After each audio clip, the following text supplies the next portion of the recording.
Assalamualaikum warahmatullahi wabarakatuh. Perkenalkan, nama saya Yusuf Saifullah dengan NIM 0104201056, jurusan Manajemen Dakwah semester 5, Fakultas Dakwah dan Komunikasi. Bella di sini saya akan menjelaskan tentang realitas iman dalam kehidupan sosial. Yang pertama, etika bersilaturahmi. Yang kedua, etika bertetangga. Yang ketiga, hadis tentang POAC. Yang keempat, etika berpolitik. Dan yang kelima, larangan KKN atau korupsi, kolusi, dan nepotisme. Bella teman-teman sekalian, untuk mempersingkat waktu pada kesempatan kali ini, marilah kita simak video berikut ini. 1. Etika bersilaturahmi. Di dalam etika bersilaturahmi ada 4 macam kategori, diantaranya sebagai berikut. Niat yang baik dan ikhlas.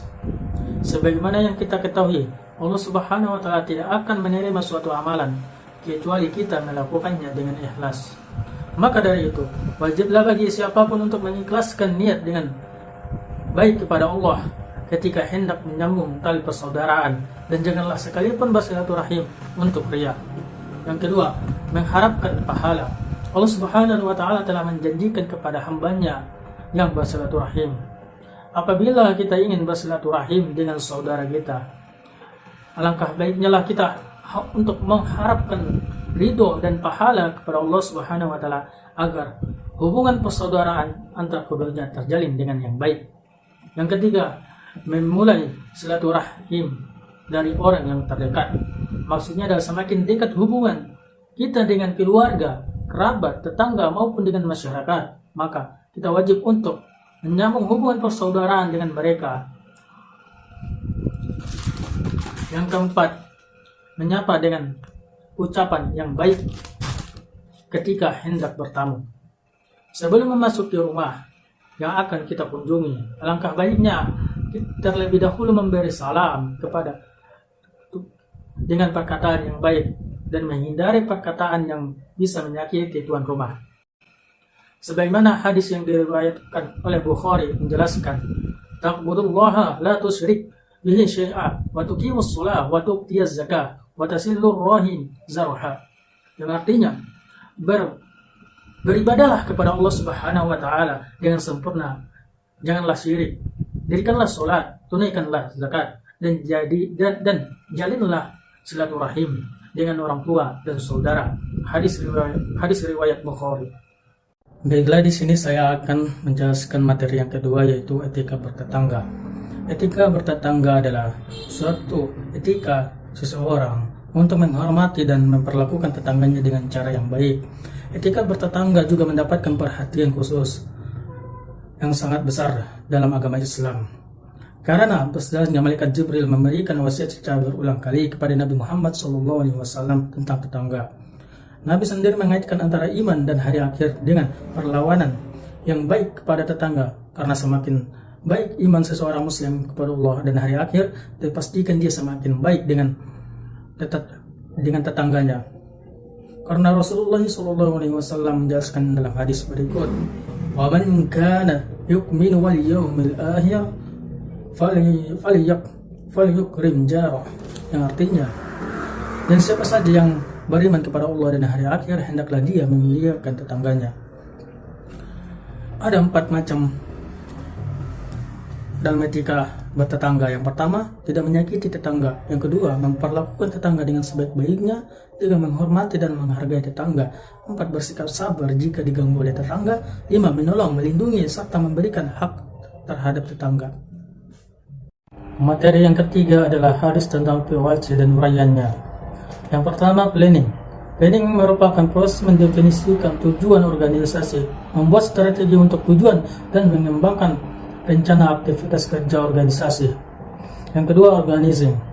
Merupakan bagaimana cara strategi dan taktik yang lebih dirumuskan dalam perencanaan dalam sebuah organisasi dengan sistem lingkungan yang kondusif dan dapat menghasilkan bahwa semua pihak dapat bekerja secara efisien dan efektif. Yang ketiga, uploading, yaitu proses implementasi program agar dapat dijalankan oleh semua pihak dalam organisasi dan dapat menjalankan tanggung jawab dan penuh kesadaran dan produktivitas yang tinggi. Yang keempat, controlling. Ini merupakan proses yang dilakukan untuk memastikan seluruh rangkaian kegiatan yang telah direncanakan dalam diorganisasikan dengan baik sesuai dengan target yang telah diharapkan. Adapun hadis tentang pewajah ini yang diriwayatkan oleh Bukhari yang artinya Nabi SAW bersabda, seseorang tidak diutus sebagai khalifah kecuali memiliki dua niat, yaitu memerintahkan dan mendorong kepada kebaikan dan memerintahkan dan mendorong kepada kejelekan. Orang yang menjaga dari kejelekan adalah orang yang dijaga oleh Allah Subhanahu wa taala. Hadis riwayat Bukhari. Adapun yang keempat, etika berpolitik. Etika berpolitik adalah suatu norma atau aturan-aturan yang berlaku dalam suatu negara, di mana setiap individu dituntut untuk berperilaku sesuai dengan ketentuan Allah Subhanahu wa taala sebagaimana yang telah tercantum dalam Al-Qur'an maupun hadis. Ada 5 etika berpolitik, di antaranya adalah sebagai berikut. Yang pertama, agama sebagai landasan etika pemimpin. 2. Amanah dalam berkuasa. 3. Adil dan bijaksana. 4. Cerdas dan kompetensi dalam berbagai bidang. 5. Toleransi dalam bermasyarakat. Materi yang kelima adalah larangan KKN atau korupsi, kolusi, dan nepotisme. Larangan KKN merupakan 3 perbuatan buruk yang dikategorikan sebagai tindakan yang tidak disukai oleh Allah Subhanahu wa taala dan tidak disukai oleh manusia. Karena Rasulullah SAW juga melarang keras 3 perbuatan tersebut, sebagaimana yang telah diriwayatkan oleh Imam At-Tirmizi, yang dimana bunyi hadisnya adalah sebagai berikut.